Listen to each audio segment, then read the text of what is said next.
dinaluri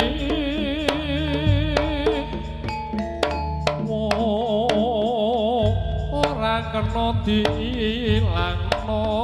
tembunge wis kuwacap jalaran wong mau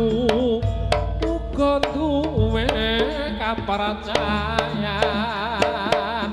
kaos klebu undang-undang tembung nadar uga tembung kang naluri kanggo pepeling para sedulur kang wis ngucap nadar akeh-akeh dilaksanakno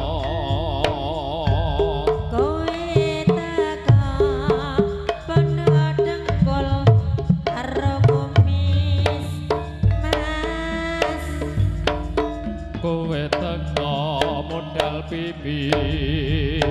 karo petiti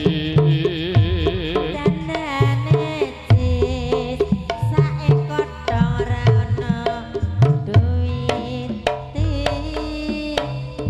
maca ayu kaya widodari mudhun saka taksi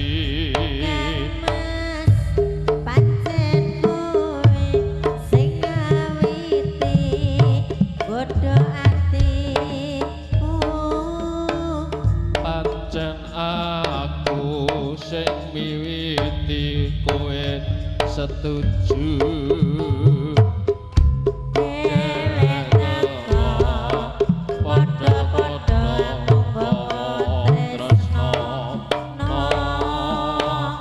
katresnane ora nyawang bono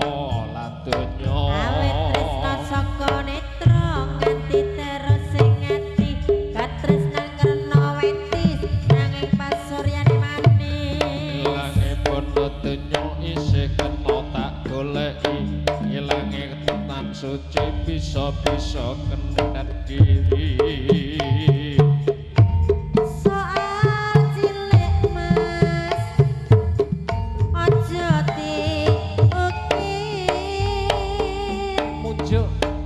pancen ing kudhe